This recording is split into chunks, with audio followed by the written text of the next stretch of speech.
Hi everyone, it's Susan. Thanks for joining me today. I've got two cards for you today, both using products from Catherine Pooler's latest release, the Storybook Collection. The original card was shared in an email from Catherine a little while ago, and I'm going to make it again, but using the same products, but I'm going to mix it up a little bit because I rarely make the same card twice. So let's get started. I'm using watercolor paper, the 4 new ink colors, Queen for a Day, Sage, Lemongrass, and Rouge. The stamp sets are Hey Mister, Wild About You, and an important date stamp set. That's the one, it's a Stamp Nation only stamp set. It's really cool, so if you're not a member, you should check it out. So we're going to be heat embossing our background, so you need to prep your paper first. You saw me adding powder and spreading that around, so that's to prep the paper. Then with your Versamark ink, you're going to take your image. I use the wood slice from the Hey Mister and ink that up and stamp that randomly on the paper. Do a couple and then add your embossing powder, which I'm using white from Wow, and then do a couple of more. The reason you do it this way is the embossing ink is impossible to see.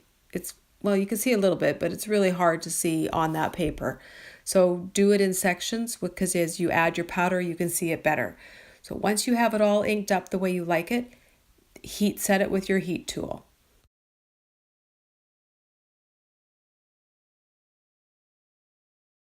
So once that part was done, I filled in the gaps that are in between the wood slices. There's some empty spaces. I used the stars from the Wild About You stamp set. It's got 3 different size stars, which I thought was perfect for filling in. So I did that in the same way.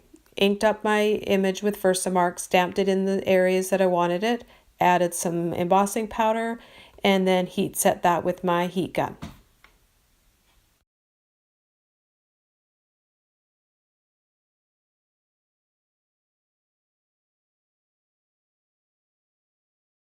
So now we're going to do my favorite technique, ink smooshing. That card up on the left, that's the original card. So I used the exact same stamp sets, the exact same technique, the exact same ink colors, but we're going to get a different look. And that's like my favorite thing about this technique. I used the large stamping block for this technique. You can use a plastic sheet if you have that, and I prefer the block. So you press the ink onto the block, get some ink on there, give it a few spritzes of water. You want it kind of wet, and then just pounce the paper into the ink and just dab it and move it around until you like the way it looks. Make sure to heat set with a heat gun between each color. If you don't, you're more likely to get mud because some colors just don't go well together. Some will mix together and give you a nice new color, which is great, but sometimes you get mud and then it's just not what you're looking for. So I was originally just going to use Lemongrass, Rouge, and then Queen for a Day, but I felt like it needed more. So you see here I grabbed the Sage and I add some green to it, and I'm really happy with how that turned out.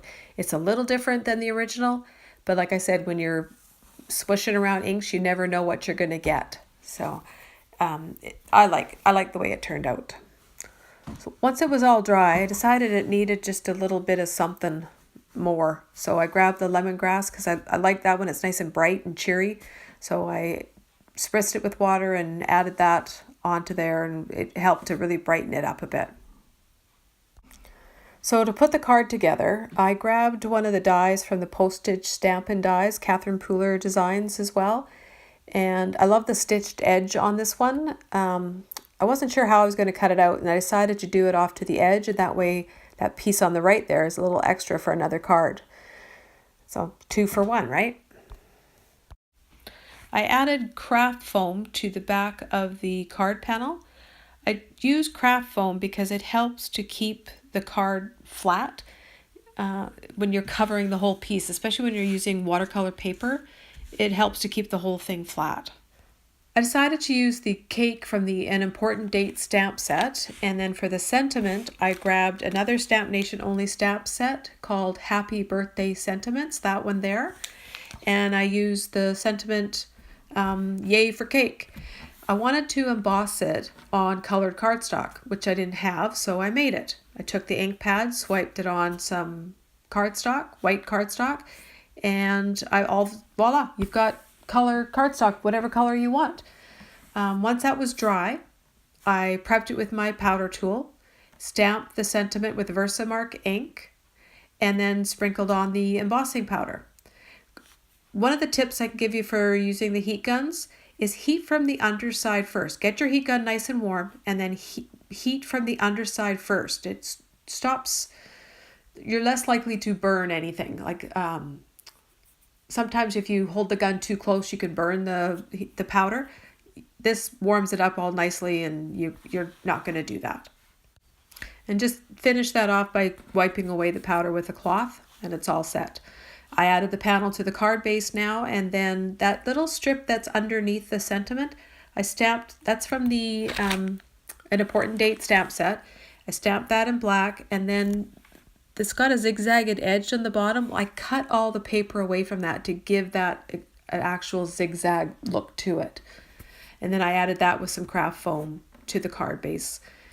The image I colored with a blender pen, which is the same way I did the teacups and teapot and the hat on the original card.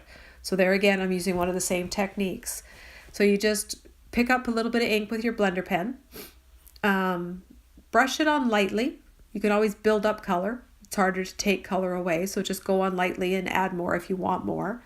But it's really simple. You'll see there, like it took me 2 minutes, maybe a minute to color that cake in.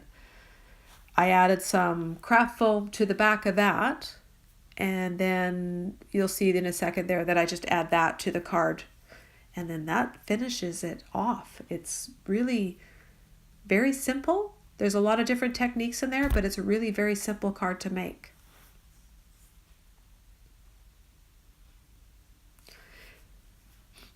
If you've never used blender pens before, these things are amazing. You don't need a lot of them, and you can have a brush for all of your colors.